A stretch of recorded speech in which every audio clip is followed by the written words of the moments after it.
Good morning, everyone. I'd like to begin by acknowledging the traditional landowners on the land on which we gather here this morning and pay my respects to elders both past and present. Wow. You know, I often talk about getting the graveyard shift, which means being last in the afternoon, but I had no idea that I would have to follow Lee. So I think I've got the early graveyard shift. In many ways, though, what he talked about is a natural segue into what I'm going to be speaking about. So as I fiddle around here with the technology, just bear with me. I'm going to be talking about Indigenous engagement and in particular sport. So I hadn't really thought about ballet, but I think we can bring it in here somewhere. So I want to begin with this quote, which I guess Lee absolutely amplifies and exemplifies, and that is, you must be the change you wish to see in the world. And I think what we heard from Lee this morning was that he is an inspiration, and I'd like to talk about how we can build aspiration on behalf of the oldest living culture in the world, Aboriginal Australians. In many ways, such a blight on our landscape in terms of our commitment to engage and participate with such a treasured group of people. So what I'm going to do this morning is I'm going to give you some facts and figures. I'm going to talk to you about how it is to construct an idea from my own experience as a public policy maker, where I know government people have a bad rap, but most of the time you're actually engaging in the business of ideas. So this photo here is my absolute favourite photo anywhere. And if you have a look at that photo, we can all see symbolically immediately what it means. It's about students, it's about graduation, it's about celebration, it's obviously about education. But I think what's really unusual about this particular photo is that it's actually a photo with a group of brown faces. And a very good friend of mine, Chris Zara, who's a well-known Indigenous educator, when he came into my office and saw that photo up on the wall, he kept standing there scratching his head saying, "I love that photo. It just makes me smile." But he said, "I think the thing that confuses me is it's not the stereotype of a photo we see around student graduation." And exactly his words were, "It's because it's got brown faces and we don't normally see that." And the reality is, we don't normally see that. Nelson Mandela made the comment that if we were going to change the world, one of the biggest things we could equip people with was education. I thought what was interesting about Lee's discussion this morning is that when he was discovered, despite the cold, bleak atmosphere, despite the fact that he was starving, he was actually sitting in a classroom. He was still going to school every day, despite the fact that that classroom was cold. They were reading literature that he wasn't really connecting with, but he was in a classroom and he was reading. Unfortunately, I can't say the same about Indigenous young people in our schools at the moment. So when these students started school in Queensland, because they're from Longreach, when they started school, there were 5,000 Indigenous young people who started grade 1 at the same time. When the group finished year 12, there were 960 who finished year 12. That's across the whole of Queensland, 960. So if you are an Aboriginal child starting year 1 in Queensland in 2012, there is actually only a 25% chance that you will complete year 12. Then there's only a 2% chance that you will move on to university. Now those statistics are something we should all be shocked by. And we should all understand that there is something we can do if we can double the effort, if we can stop being numb to the fact that we associate Aboriginal people with disadvantage and therefore tolerate certain levels of disadvantage. I just wanted to give you a little more facts about Aboriginal people and the population across Australia in particular. There are 500,000 Indigenous people across the whole of Australia. 500,000. In schools, there are 150,000. Compared to non-Indigenous people, which make up 3.2 million people. So 150,000 that we actually can't ensure that we can get to the end of Year 12 and provide a lifetime of choice and opportunity.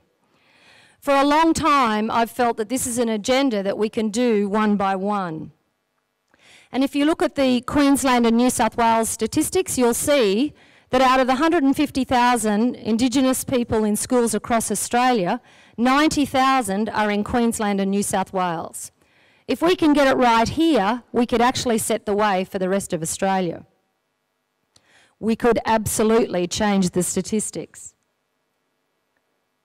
These are some enrolments around Queensland. I thought you might be interested to know that in Cairns and far north Queensland, there are more Aboriginal people in schools up there than the whole of the Northern Territory.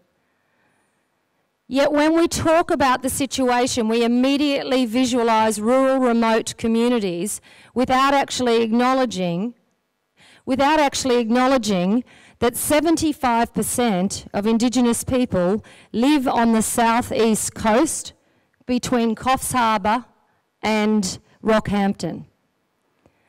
In that area, there is access to schools, hospitals, universities, live economies, opportunities. Why is it then that if I'm an Aboriginal person, I only have a 25% chance of completing school or gaining employment? And if we go back to what Lee was saying before, that whole notion of actually having to have an education and how we build that into our psyche and in particular into our culture. I'm standing here this morning speaking to a very privileged group of people who I know will go on to be ambassadors for change, who I know will take this agenda out and think about what they can do. The answer that I have around this, or the idea that I have around this particular situation, is absolutely about sport. Sport is a connector. It has an enormous ability to change people's lives. As I said, I'm not being facetious, ballet is a sport. Bangarra Dance Company is a flagship for Aboriginals around a celebration of culture and dance. Sport is something that actually provides inspiration and aspiration. And it's a universal language. There's a movement at the moment that Tony Blair created called Beyond Sport. It's actually a worldwide acknowledgement now that the role of sport can generate purposeful, positive social change. Last year at the Beyond Sport Awards, Preston Campbell from the Gold Coast actually flew to London to win an award on behalf of the National Rugby League on the eve of the Olympic Games for the work that they're doing in terms of education and employment for Indigenous young people. Alongside him was the Aboriginal captain of the North Queensland Rubies hockey team, an all-Aboriginal girls hockey team that went to Singapore and won world titles. I'm not suggesting that Aboriginal people should give up school and participate in sport. I am suggesting, though, that we should reshape our thinking about what education is and how education can be offered.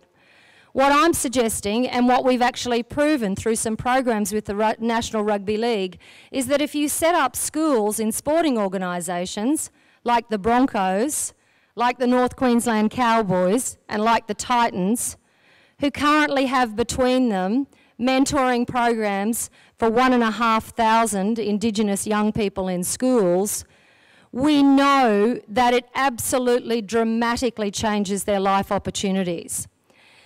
I actually would like to challenge the notion that not-for-profits that work in the area of disadvantage don't actually escalate and increase disadvantage. So if I'm a young person and I get picked up because of my life circumstances by the Salvation Army or the Red Cross or the Smith family, I love them all. They all have terrific symbolism. But doesn't that simply absolutely amplify my disadvantage? As a 15-year-old who may be rejected from their family, who may be in dire circumstances, and the people that helped me out of the Smith family, am I then going back to school the next day and saying, great, I'm part of a Smith family program and my life's going to change. Yes, I might get food, water and shelter, but if I am actually part of a program at the Broncos and I can come to school the next day and say, guess what? I was at the Broncos last night doing my homework. I'm on a work experience program with the Broncos because they're finding me jobs. We actually see a completely different conversation, a whole lift in attitude. And I'm not suggesting for one moment that football is the haven and that footballers are terrific role models. We all know that they're not, particularly at the moment. But what I am suggesting is that if we are to change perception and engagement, we need to go where it works. And Indigenous people engage with football. It's a connector. It brings families together. It brings conversation together. Husbands and wives and kids sitting around the table talking about their football stars. We can see that through using sport to actually engage Indigenous people, to get them to school, to participate in that act of celebration, we can actually change lives. Again, not a common sight that you would see, I wouldn't think. And this is a group of boys from North Queensland who are at the Gold Coast learning how to surf, broadening their horizons, being given leadership opportunities and showing them for many of them, the first time, an experience as simple as going into McDonald's. I was there with that group of boys when they came down. The frightening thing for me was that many of the boys couldn't actually read the McDonald's order board. Now, most of us can read it because we know it, it's indoctrinated. But if you don't have access to a McDonald's and you can't read, then you do have trouble reading the menu. We are leaving a generation of young people behind, a generation who should be contributing and who could be contributing. At the Gold Coast, you led the way with the All-Stars. Learn, earn legends, stay at school, get a job, be a legend in your own community. 25,000 Indigenous people at Skills Stadium watching and celebrating their culture on the anniversary of the apology for the first time. To be there and feel the strength of the will of that group of people to want to get up every day and share in the same opportunity that we do was tangible. I'm incredibly proud that on the Gold Coast, St Hilda's and TSS are really working hard around actually closing the gap, ensuring that young people are getting an opportunity at the very best schools. And in doing so, through connecting with you, changing your perceptions and mental models about Indigenous people. This is a favourite quote of mine. It says, if you want to build a ship, you don't drum up people together to collect wood. Don't assign them tasks and work, but rather teach them to long for the endless immensity of the sea. In other words, you can't force education on people. You need people to love education, to want to be educated. And how do we do that? The challenge is out there. There are so many ideas in this space, and I encourage you to keep your ideas going. Thank you.